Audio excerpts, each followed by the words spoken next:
A guy says he's on the city streets. Incredible. He's interviewing people and asking what they would do if they had $70,000. Man, you could pay off some debts, but like it's not enough to buy an apartment, right? And that's exactly what the first sucker here is failing to realize. The chubby guy here definitely doesn't get any girls already thinking about buying a car, trying to start from zero. Meanwhile, in the couple, the woman obviously decides everything, and says they would save the money. Then, the interviewer asks the final question. What would you do if you were the richest person in the world? This time, everyone looks kind of thrown off. One girl says she maybe start trying to enjoy life and have fun. Meanwhile, the prayer one says, she'd first like to know how to become rich like that before thinking about what to do. Now on a TV show, Awoon comments that these were some interesting reactions. She now wants to ask the first Korean person to ever become the richest person in the world. She wants to know this person's vision, someone who, in theory, everyone says can see the future. A bit awkward, he replies that he can't see the future, but a lying bastard. Then suddenly, his eye glows. At the back of the room, there's an old lady with an eagle perched on her staff, which suddenly takes off, shining in golden light. After soaring through the air, the boy gives a smile. Looks like he got distracted like a fool. So the woman tells him to hurry up and answer. He says that actually, he's just a lucky investor, nothing more. But obviously, we're not in the present now, are we? Did you think we were gonna start with a billionaire's life? Of course not. Someone shouts at him, and he wakes up, mumbling something about Kong Jin-ho. It's pretty clear. This guy must have done his military service, and is now back, broke. So why does that evil he saw back at the military camp keep appearing in his dreams? Damn it. I thought it was a spoiler for the future, but turns out the fool is just dreaming. This guy is our boy, Kong Jin-ho, 23 years old, unemployed, broke, and screwed. As you can see, he lives in what's basically a basement of his mom's house. But his life wasn't always like this. For a while, he had a father who ran some successful businesses, and a mother who was as kind as a flower. He was basically living a dream. Guess that didn't explain much. Dan's father must have gone out to buy milk and never came back then. He hits a call and goes to visit a friend. Man, look at this guy's action figures, that one right there, mid-tier quality. Congrats, too bad it must cost a fortune. I'll never own one of those. His glasses-wearing friend tells him to check out his badass collection.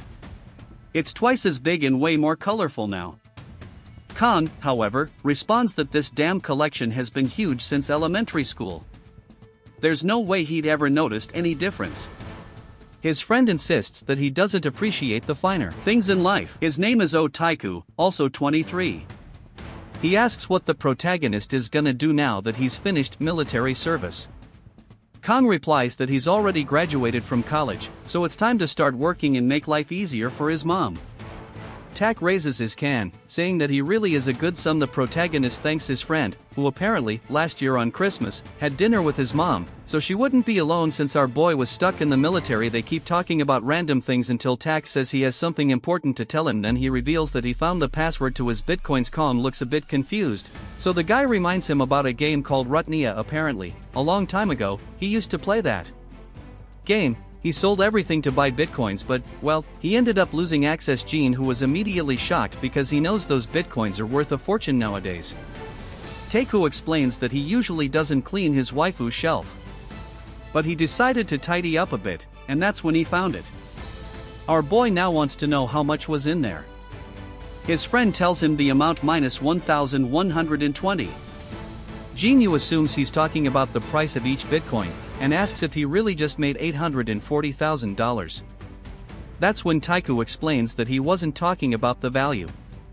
He was talking about the quantity. He had 1,120 bitcoins. Jinyu is completely stunned and starts doing the math. Math isn't his strong suit, and after 36 imaginary scenes of him thinking, he finally asks if his friend really just made almost $9 million. Man, what more could he even ask for? He's all flustered, asking if the guy is crazy. There's no way he actually got that much money. Taeku admits that he also felt a bit confused. It's so much money that he doesn't even know how to feel about it. Meanwhile, the broke friend is already asking for 100 million won, but Taeku refuses. He had already transferred all the money to an exchange because apparently, Bitcoin was about to rise even more. Jinyu immediately reacts. You bastard! You're such a stingy meme. If I had known you could make this much money with that, I would have taken the game more seriously. But then he suddenly remembers something. He grabs Taiku, reminding him that back when his Rudnia character was sold, that damn friend had also sold his. He'd better hand over his share, or he was a thief. Taiku just shrugs and tells him to try remembering what percentage he had. As Jinhu stops to think, suddenly, he sees that same eagle staring at him from the other building. That confuses him. It's the same creature that appeared in his dreams. The bird flaps its wings, flies straight toward him, passes through the window, and soars over Jinhu. Flames linger in the air, and words begin to form. Taku notices his weird expression. Why do you look like that? Jinhu asks if his friend knows anything about a company called Mountain Hill. Taku looks confused, and says that's actually the name of the exchange where his money is stored. The words were clear, that company is going to collapse. Jinhu remembers that this same thing happened when he was in the army. What if this wasn't just a hallucination but some kind of real power? He immediately tells Taiku to listen carefully, he needs to sell all of his Bitcoin. Now, Taiku hesitates, unsure why Jinhu was acting so suddenly, but Jinhu insists that waiting even a second longer is too risky, he needs to sell immediately. Taiku stops and stares at him. Our boy gets serious, and Taiku finally agrees. Alright, I'll sell everything. He had already asked his sister to set up an account, so it was fine. But after the sale, you better explain everything. Jinhu just nods while wondering why the eagle keeps appearing to him. It didn't make sense for a message like this to suddenly pop up, warning about that company's collapse. Then suddenly, his friend jumps up in shock. The exchange servers just went down. Jinhu, of course, immediately asks what happened to the Bitcoin, and by a hair's breadth, Tak managed to sell it right before everything crashed. He decides to check what's going on, maybe it's just server maintenance. Meanwhile, the protagonist is more focused on why this happened right when Eagle appeared. Then, Taku lets out a horrified yell. The server just came back, but it looks like everyone's accounts have been wiped clean. The internet is in complete chaos now. His friend wants to know how the hell did Jinhu already know this was going to happen. Obviously, Jinhu has no idea how he's supposed to explain something like this. His friend keeps insisting, but then Jinhu says that maybe he has gained the ability to see the future. Whoa, dude, he just straight up told his friend this guy cannot keep a secret, but let's forgive him after all. His friend did just reveal that he made 13 billion, and was still planning to give him his share. The story then jumps back to a year ago, to Division No 10, during motor training. One of the guys tells the protagonist to stop spacing out and pay more attention. Looking a bit lost, the kid says he understands, but then suddenly, that same eagle from before appears. He thought it was way too shining and epic, looking to be just any ordinary bird. Once again, it flew past him when he mentioned it to his friends. They all seemed confused, telling him he was crazy, and that's when the words appeared. Canam 188 explosion. He wasn't sure what they meant and wondered if it was something used in training. Right in front of him, a 188 Mourner was being prepped, and before he could say anything, he was already fired, but it didn't seem to launch with much force in that moment. Jinhu learned something: when humans experience imminent fear for their lives, they react before they even think. He immediately shouted for everyone to hit the ground, and the entire area was blasted to pieces. Back in the present, his friend says it's honestly a miracle that he made it out alive. Jinhu explains that some people died in that accident, but thanks to that premonition, he walked away unscathed. When he tried to tell people about it,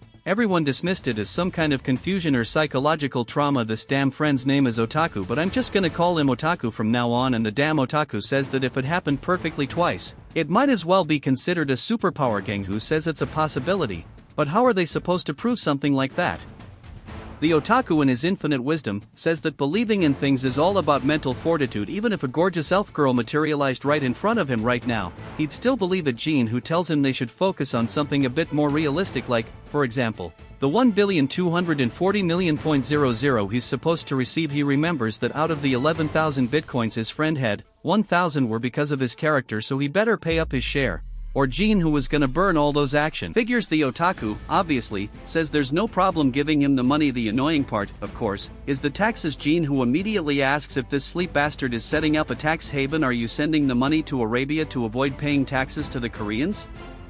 His friend is already panicking because Jin who completely guessed his plan, and then our boy reveals, yeah, it's not like I majored in economics for nothing. The otaku explains that his sister has been helping him figure out the rules. Apparently, in Korea, when it comes to Bitcoin, you have to pay way more in taxes. That's why he's setting up a company on an island called Delaware. The perfect place. The initials would be OTA. Guess what it stands for? Otaku Incredible. He says it's the perfect name, and with this company and this money, he can live a very comfortable life and not to worry. Once everything is settled, he'll send over 1,240,000,000. And just like that, on the same day that our boy finished military service, he got his money thanks to his loyal friend. But, you know, at first he only took 500,000 won.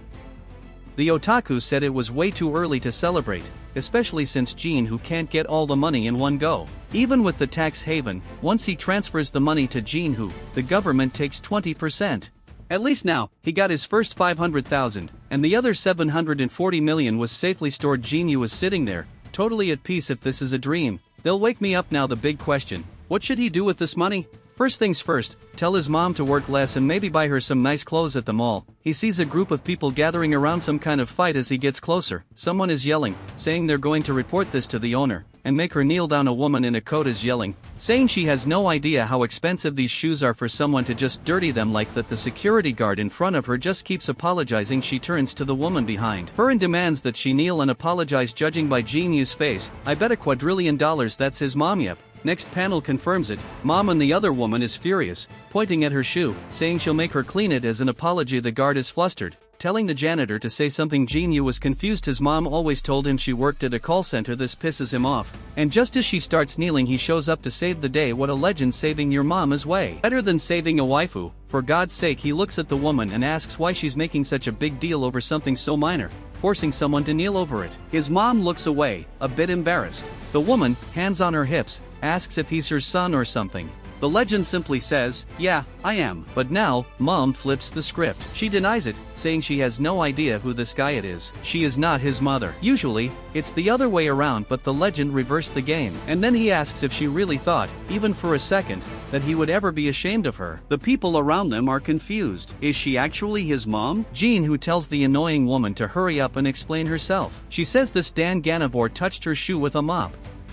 Everyone is recording now. Jin Du asks if his whole mess is really because of that. The woman starts losing her anger, and once again, asks if he has any idea how much these shoes cost. But now she's talking to a real one. He casually pulls out 600,000 won and tells her to disappear. But if she wants the money, she'll have to apologize to his mother. If she'd rather leave empty-handed, she's free to go. People around them are whispering, taking the money now would be humiliating. Jin who smirks. If she wants, he can throw the money on the floor so she can crawl for it. Completely flustered, the woman mutters an apology, while scanning the crowd to see who's recording. The second she finishes speaking, she snatches the money from his hand and starts counting.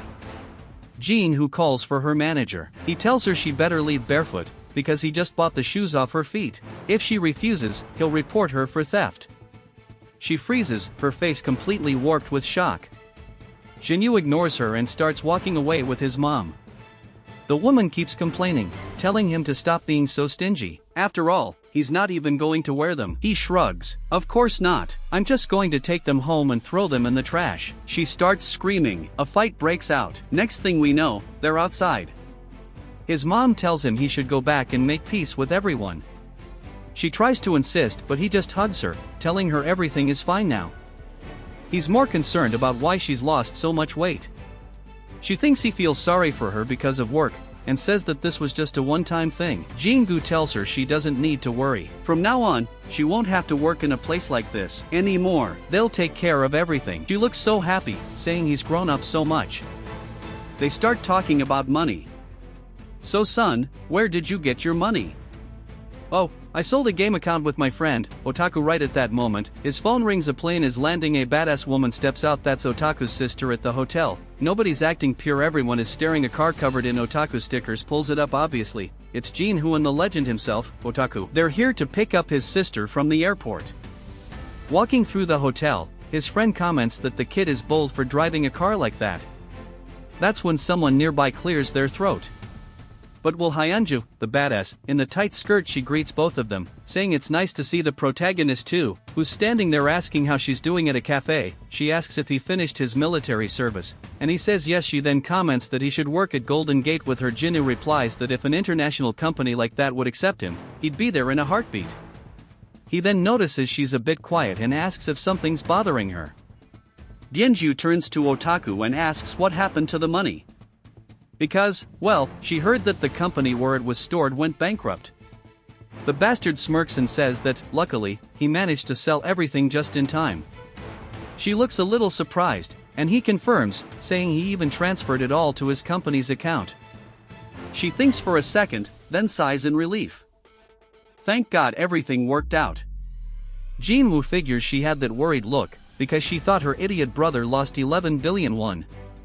She then pulls out a piece of paper and places it on the table. It's the contact for the guy who handles Golden Gate's financial transfers. She explains that if they ever need to bring a large amount of money into the country, they can contact him, and he'll take care of it. Suddenly though, Hyunju asks why he sold everything at once, when the original plan was to sell it little by little. Jinju shrugs and says he just felt like it would be better to sell everything immediately. Then he asks if she missed him. She flatly denies it, saying she has company business to handle and will be in town for 10 days. Their relationship obviously isn't the best, because to him, that sounds way too long. She notices his reaction and reassures him, saying she's staying at this hotel, so he doesn't have to worry. And of course, the company is covering all the expenses. Damn good companies really are different. As she stands up to leave, she waves goodbye, saying she has things to take care of. Hyunju, poor thing, sits there muttering that her sister always scares him. Just then, she gets a call that looks like there's going to be a meeting with a company called OPEC. Otaku seems to know they deal with oil and that kind of stuff. And then suddenly, Jinu's eyes activate. The evil appears again, soaring above him. He's getting used. Hit that like button, drop a comment, and subscribe for the next part. Let's crush our 100 like goal. Your support keeps this going. If you want the next part, type next part in the comments.